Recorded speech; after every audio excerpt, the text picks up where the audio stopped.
My name is Joseph Majkut, and I'm the director of our Energy Security and Climate Change Program. I want to skip a lengthy introduction and get right into conversation because our guest today is a great discussant and a real energy expert. Charif Souki is the co-founder and executive chairman of Tellurian and is frequently referred to as the godfather of the U.S. LNG industry. Charif, welcome today to CSIS. Thank you very much. I want to start with a really basic question. The last time you were here was the fall of 2021. Gas prices were rising in Europe, but since then we've had the Russian invasion of Ukraine, a true energy crisis. And as we look toward the summer and again next winter, I think a lot of people are wondering, is Europe out of the darkest part of its energy divorce from Russia? And have they kind of solved the problems that we're going to face? You know, can we start there? Is Europe prepared to deal with the continued challenge of moving off Russian gas supplies? Europe is now like the proverbial frog that's sitting in nice warm water thinking everything is fine, except there's a fire under it. And when the water starts boiling, the frog doesn't realize it's boiling. Now, if the frog jumped into water when it was boiling, it would jump right back out. But if not, it sits there and does nothing. And this is what Europe is doing now. They're not out of trouble by any stretch of the imagination. To replace Russian gas, which peaked at 19 BCF a day of delivery and which had the potential on all the pipelines to go up to 22 BCF a day of delivery, they're now down to maybe 4 or 5 BCF a day. And on that basis, they're looking for the equivalent of 150 million tons of LNG.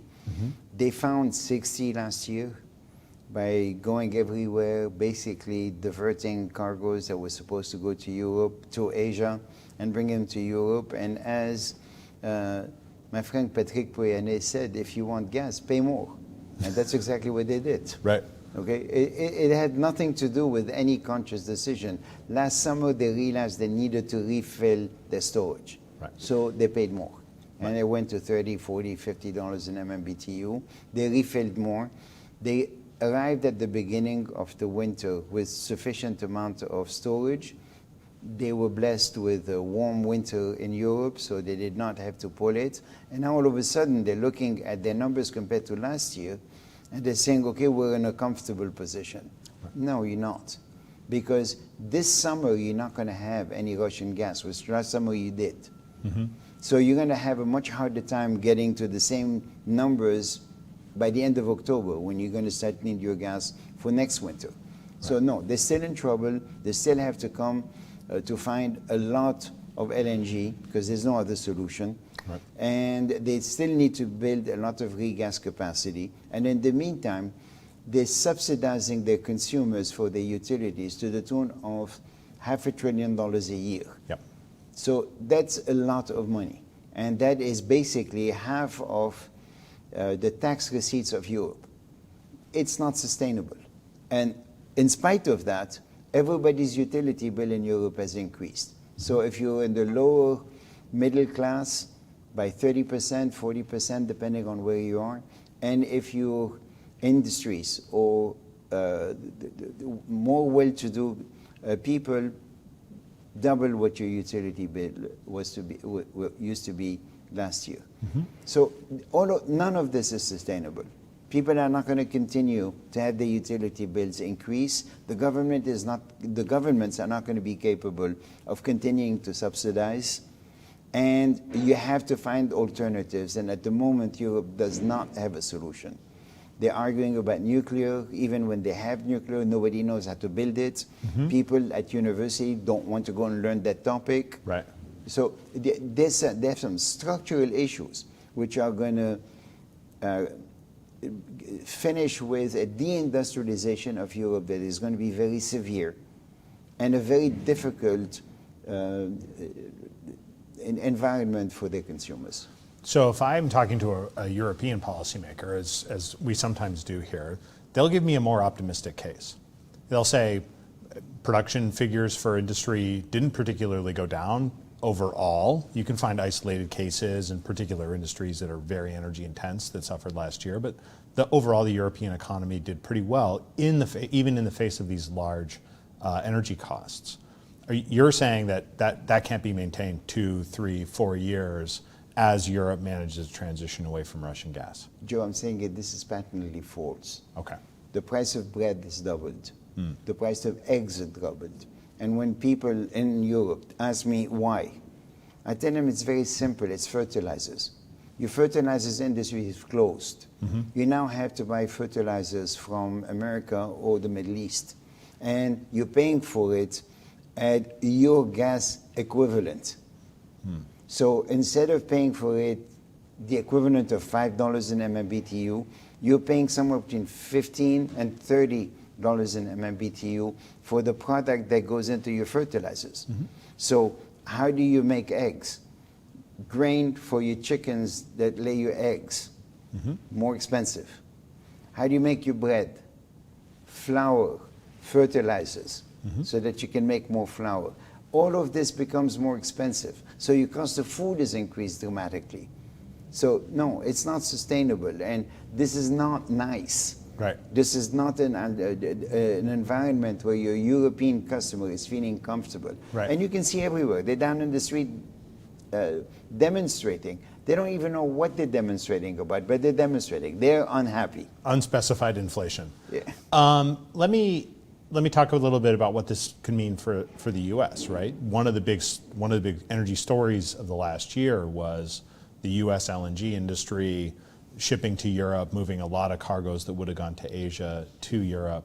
Are there things that the U.S. industry, with or without government assistance, can do over the next 6 months, 18 months to help resolve these challenges for Europe that aren't going to happen anyway, just with pure market dynamics?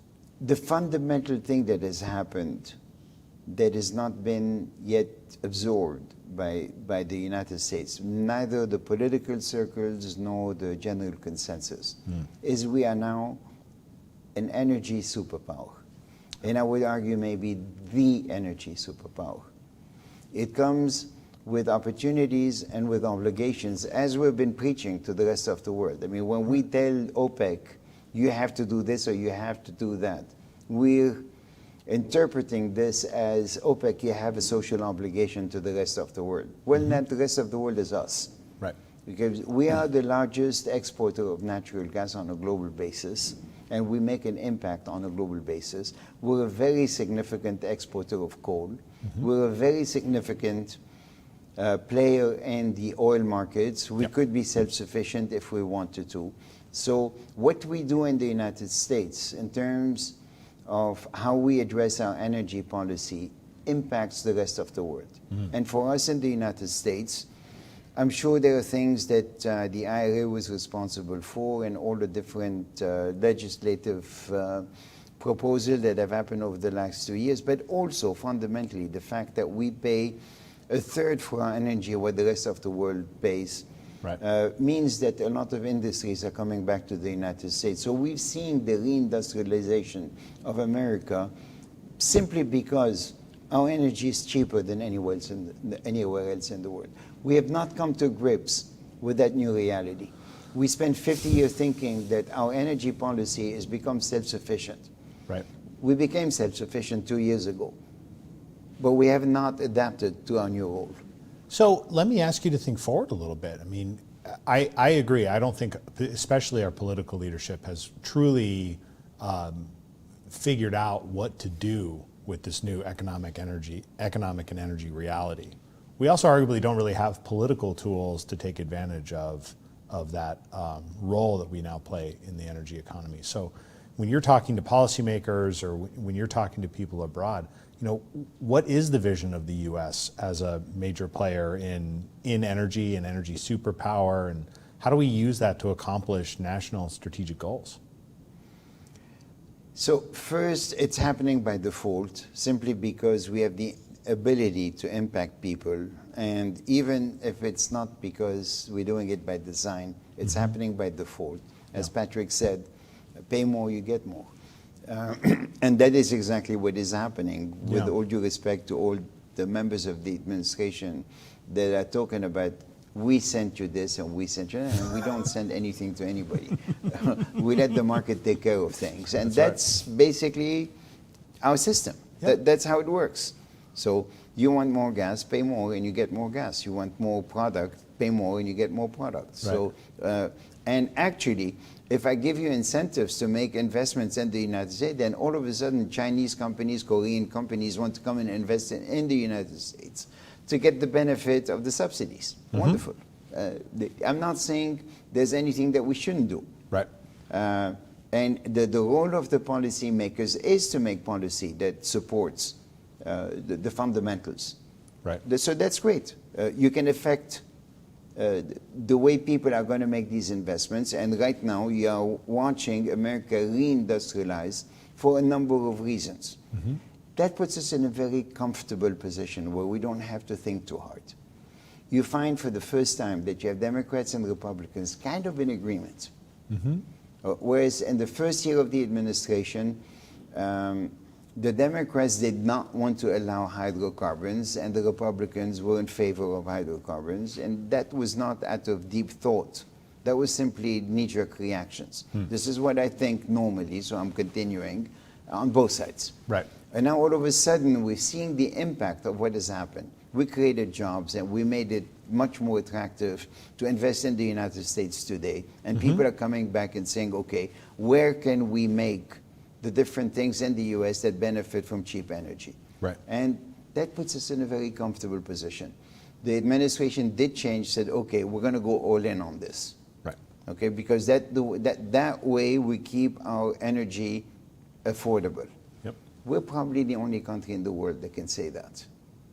It is affordable in the United States.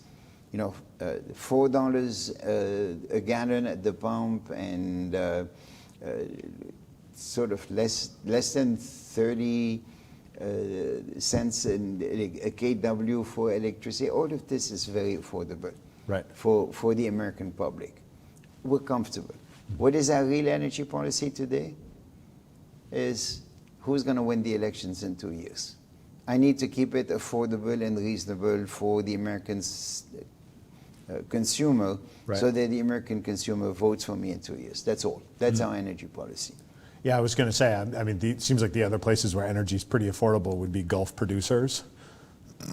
But everywhere. Yeah. I mean, if the price of gas is $2.50, maybe on average it'll be somewhere between 3 and 4. It's very affordable.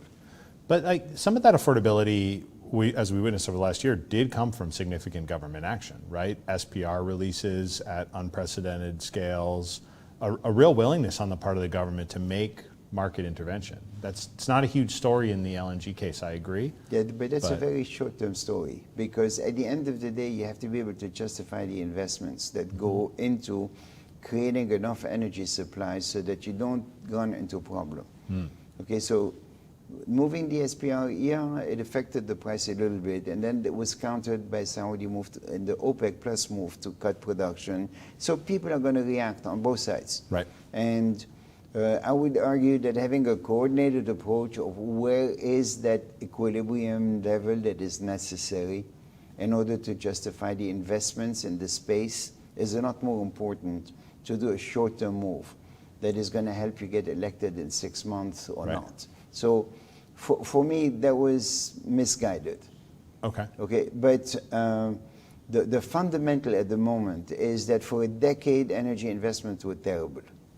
They were terrible because we created an energy revolution in the United States with fracking that took us from being the largest importer of hydrocarbons in the world to probably the largest exporter of hydrocarbons in the world in a short period of 10 years.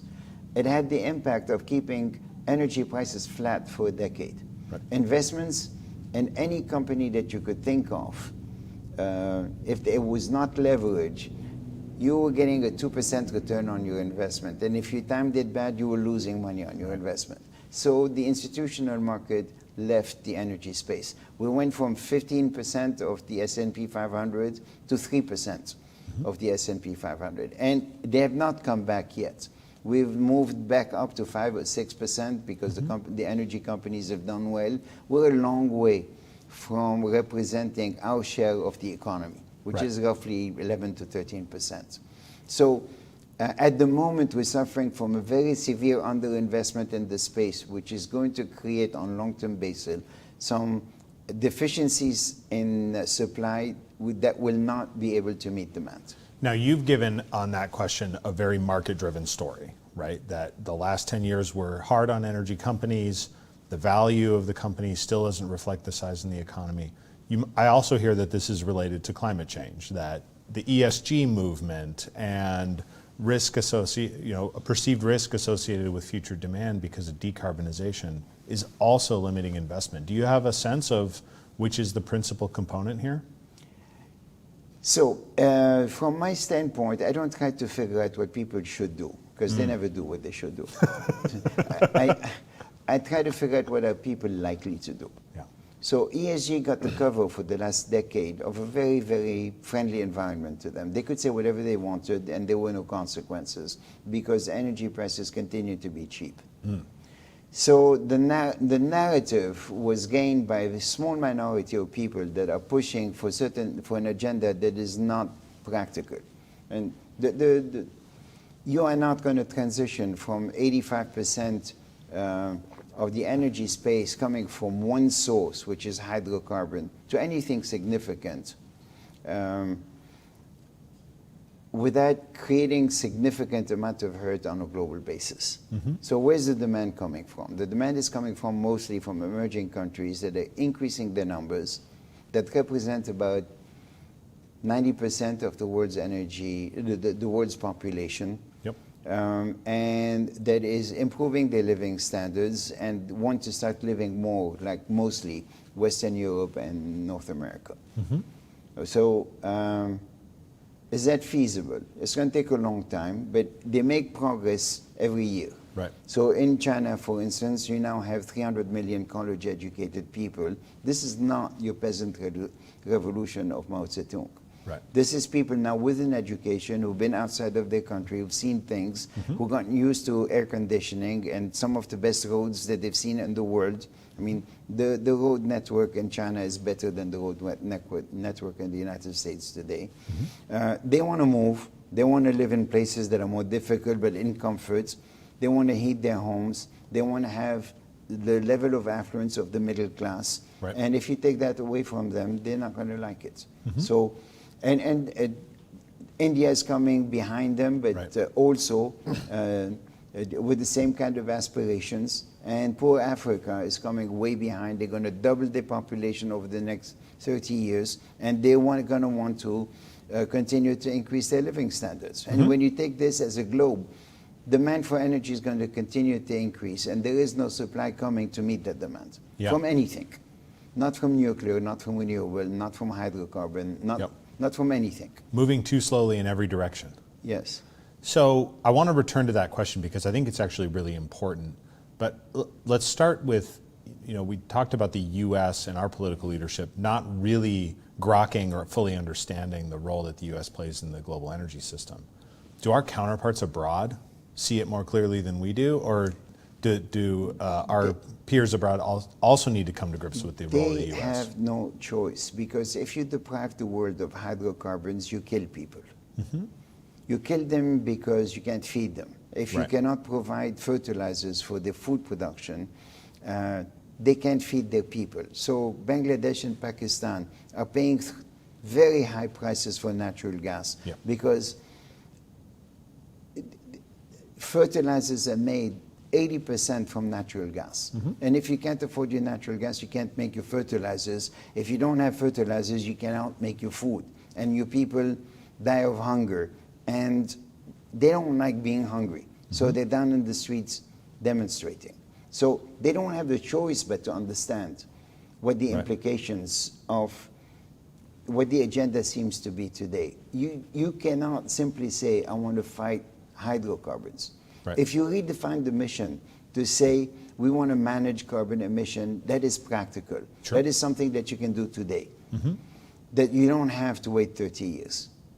But if you start talking about, I'm going to deprive you of gas or oil or coal or whatever, and you won't be able to feed yourself, you won't be able to heat yourself, you won't be able to turn your lights on, you will not be able to move, to travel, to go from one point to another point. You will not be able to deal with your pollution by choosing the better hydrocarbons. And you will kill people because the pollution in New Delhi or Beijing is too important or too critical. You will not be able once you've gone through those first 5 priorities, then you think about what the climate is going to do 30 years from today in the rest of the world. So, but let's think about the U.S. role facing that growing demand over the next decade, let's say. So we've seen since the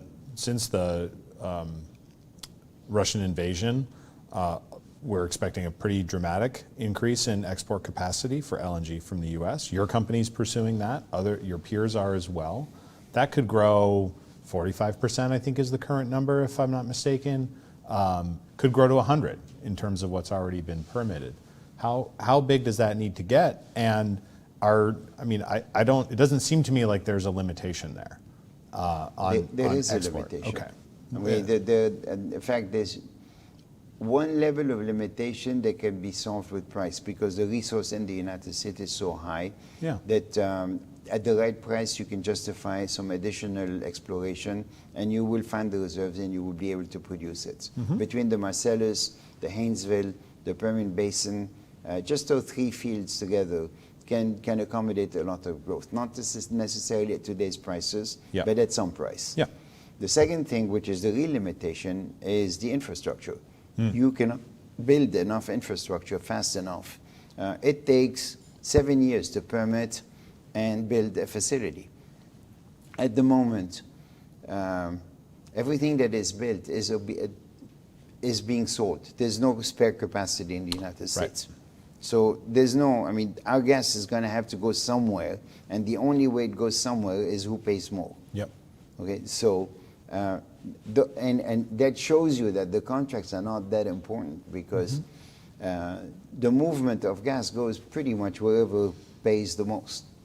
So very few people say, no, my gas is going to Korea, it's not going anywhere else. Somebody pays me $2 more, it doesn't have to go to Korea. It turns out prices work, Price is what counts, exactly. And you have a demonstration of this over the last 12 months. But that comes with side effects. But now the investment is completely different. We've taken Russia out of the picture as one of the major suppliers. Okay, so now we're down to Qatar and the United States having to fill probably 80% of future demand. Okay, and you look at Qatar and you look at the United States, we're constrained, both of us. So in the US, we now have about 50 million tons under construction that will come over the next 5 years, because it's not all going to come at the same time, but nothing is going to come for 3 years. And then year 4, 5, 6, maybe 7, there's 50 million tons that arrives. Okay, and then the rest is going to be put your model together, try to get it financed. Every project that makes sense requires about $15 billion. The banks will give you half, and you have to figure out where the equity is going to come from for the other half. Now, the good news is we got enough companies that are producing oil where gas is an associated product, so it becomes essential for them as well to find an outlet for their gas. We are not increasing domestic gas demand. Like under IRA, if IRA works as intended, it's likely to go down. No, it's not going to go down either. You disagree? Yeah, because it's cheap. Okay, so you're going to go to whatever is cheap. If you can get $2.50 for your gas, you're going to find things to do. Industries are going to come back and say, look, I can make steel in the United States much cheaper than I can do it in Turkey. So why would I go do it in Turkey? Or the alternative is we build export capacity and it goes out into the global market. Yeah, and the other thing is, if you really want to electrify the country, which is the IRA is supposed to help do, well, okay, what's your source of energy for the electricity? Wind, solar, nuclear, offshore wind if we can build it. Nuclear is going to take 30 years. And gas. And the rest, okay, all of the things that you mentioned are intermittent. You can have them 30% of the time. What are you going to do the other 70%? A very simple example. California, under Governor Newsom, about 3 years ago said, we are going to ban the combustion engine by 35. And the legislature just confirmed this. Right. So very simple exercise. I called all the universities in California. I said, okay, has anybody done a study on how much electricity is going to be required? No. Okay? It's not very difficult to do. Right. So back of an envelope, we're going to double the electricity consumption. If we turn the whole inventory of cars in California from combustion engine to EVs.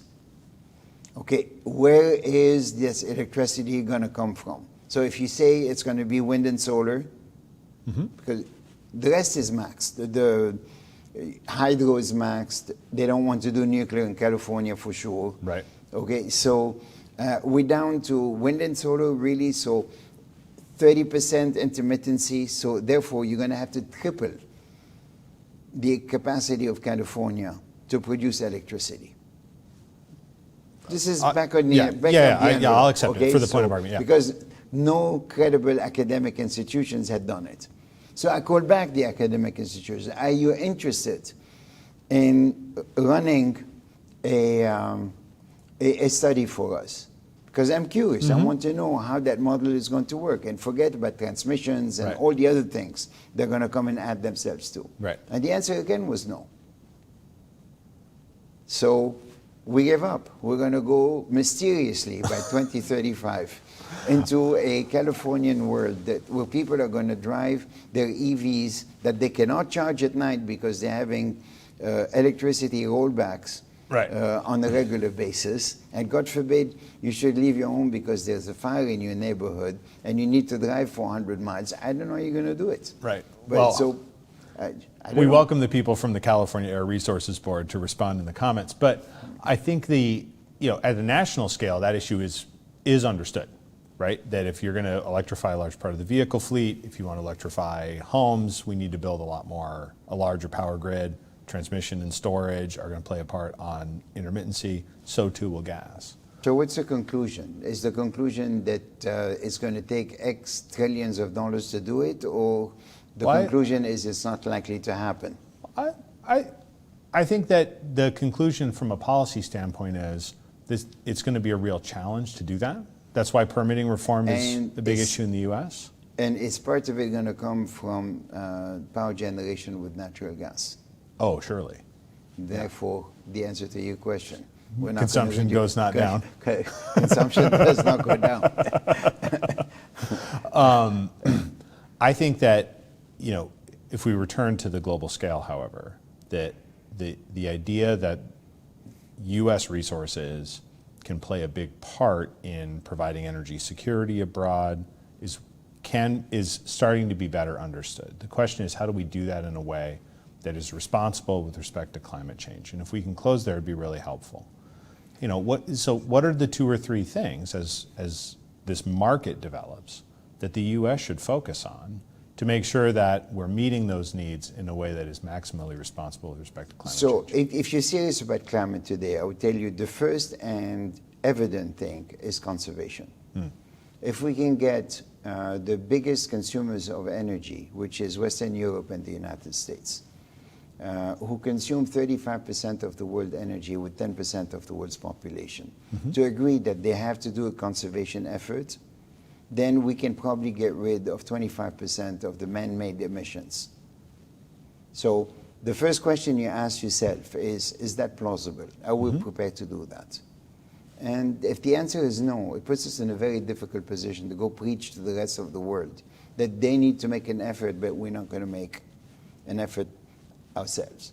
So for me, the first thing, if you're serious, is talk about conservation. Right. What can we do to incentivize people to use better everything, better washing machines, better dishwashers, better cars, better whatever, whatever it takes. Should you be driving at night, at 10 o'clock at night into Manhattan and see that all the office buildings are lit up when there's nobody in the office? And as long as we have that kind of situation, it's very difficult for us to go preach to the rest of the world that they need to make an effort. So conservation for me is the first thing. 2 years ago, I would have told you, the second thing is to, wherever possible, convert from coal to gas. Right. I no longer think that's realistic or reasonable, because the rest of the world is going to need everything. Okay. And then Europe kind of is a case in point, with all their sort of religious belief in dealing with a potential transition and talking about windmills and solar panels as the solution of the future. As soon as they had the problem, they rushed back to coal. Right. Okay? So it's very difficult to tell the Chinese and the Indians and the Southeast Asians and the Africans, don't do coal. They're going to do coal. So I don't think the second solution I would have advocated is going to be plausible. Yeah. So the third one for me is whatever it takes. So, that's a regional answer. So it may be carbon sequestration somewhere. It may be hydrogen somewhere. It may be the IRA in the United States. Whatever it takes, okay, in order to do the rest. But I go back to always the central issue is there is no transition at the moment. Using the word transition basically confuses the issues. There is an increased demand for energy for 7 billion people around the world that is not going to be satisfied. And you have to give them whatever it takes for them to improve their lives, and if you don't do that, you kill them. It's a harsh word, but it's true. And for me, that's the essential thing. So conservation first, and then whatever it takes to manage carbon emissions. And do you think in the United States, we are now spending very handsomely through the IRA? We can debate how much that's a decarbonization mechanism, but the world, if you look at we just had the World Bank meetings here in Washington, is developing countries are already struggling to meet their debt burdens. Donor countries or wealthy countries are reticent to spend more on financing abroad. Does the world have the appetite to do whatever it takes? They will. Because when the countries around the world are telling you, if I don't have fertilizers, I don't feed my people and people die, I mean, the pictures will be ugly. And eventually, I'm hoping that the world would say, well, we can't do that. We can't let Bangladesh and Pakistan suffer with famine. We have to do something about it. I mean, I think the world will react to this kind of imagery, if you will. But I hope we don't have to go too far before we understand what needs to be done. And this is where we were talking before the show. This is, for me, one of the central problems is the lack of energy literacy. People don't really understand that 17% of hydrocarbons go to produce and transport food. Okay, it's not simply discard it. It's probably hydrocarbons. So people don't understand the impact of hydrocarbons on our society today and how it's permitted us to live the way we live. Right. Without fertilizers, the world can support 3 billion people, not 8 billion people. Right. And the 3 billion people would all be living in the country, not in cities, because they would be producing food. And so the lack of understanding of these fundamentals is what allows bad policies to be advocated. I suspect your answer is mostly no, but it feels to me that understanding has actually entered into the policy equation when you look at the IRA's support for carbon capture and storage, which really had fallen behind as a technology. It's still not being deployed at scale in any meaningful way, but it's an important part of reducing emissions and maintaining, the materials petrochemical industry is and the materials side of hydrocarbons. Clean hydrogen production is a potential solution for fertilizer. That's receiving a lot of policy support around the world now. So is it true that there is no understanding, or is our understanding just a bit behind? It's not a bit behind. I think people are finally starting to ask the right questions. But let me give you an example. Carbon capture is not going to work without a price on carbon. We're still a long way in the United States for justifying a price on carbon. However, in Europe, they've gone there, and they have a price of carbon of $90 a ton, which is great, okay? The entire amount of carbon sequestration that can be done in Europe, based on that price of carbon, is about 100 million tons. So we're dealing with 40 billion tons a year that needs to be absorbed. So carbon sequestration is going to play a very, very small part of this. Right. Hydrogen. 80% of the hydrogen that is produced in the world today is consumed where it's produced. It's quite emissive too. because we have not figured out how to move it. Right. We have not figured out, I mean, the hydrogen molecule is much smaller than the methane molecule. The problem associated with hydrogen dwarf the issues with methane. The hydrogen leaks will be a lot more lethal. Hydrogen explodes and corrodes everything it touches. We're a long way from making hydrogen something important in the overall equation. So should we not do it? Absolutely, we should do everything, wherever you can. But building a pipeline infrastructure for hydrogen, yeah, maybe in 100 years. But it's not going to happen overnight. And we're not going to be able to use the existing infrastructure because it's not adapted. Right. So we're sort of using big words without understanding the implication. I think one of the critical things is people have to make themselves, not everybody, but people have to make themselves educated about how you deal with this in order to know what to promote. Right. So that's why I said everything. Yep. Conservation is easy. It's doable immediately if you have the political will to do so. Right. The rest is difficult. And ultimately, today, with what we know today, the ultimate solution is going to have to be nuclear with everything we know today. But it's going to take 30 years or 40 years of concerted effort to get there. And at the moment, you can't get consensus on whether are we prepared to do the nuclear or aren't we. Right. Again, in a place where new technology solutions might hopefully unpack some of the stagnation that we've experienced, but I agree, it doesn't come overnight. Charif, it's always a real pleasure. Your candor and your insights are greatly appreciated here at CSIS. And forgive me for taking the opportunity, but one of our colleagues is about to publish a new piece on the infrastructure challenges related to hydrogen, both converting existing infrastructure as well as some of the solutions that might be contemplated by the DOE. So I hope that our online viewers get a chance to check that piece, and we'll send it along to you as well. We would love to look at it. Thank you very much. As we all go about educating ourselves, we always learn a lot from you. I look forward to welcoming you to CSIS again soon. Thank you very much, Joe. Friends, we're logging off. Thank you very much for joining our programming today. Please check out our other analysis and educational materials on our website, and we look forward to seeing you again.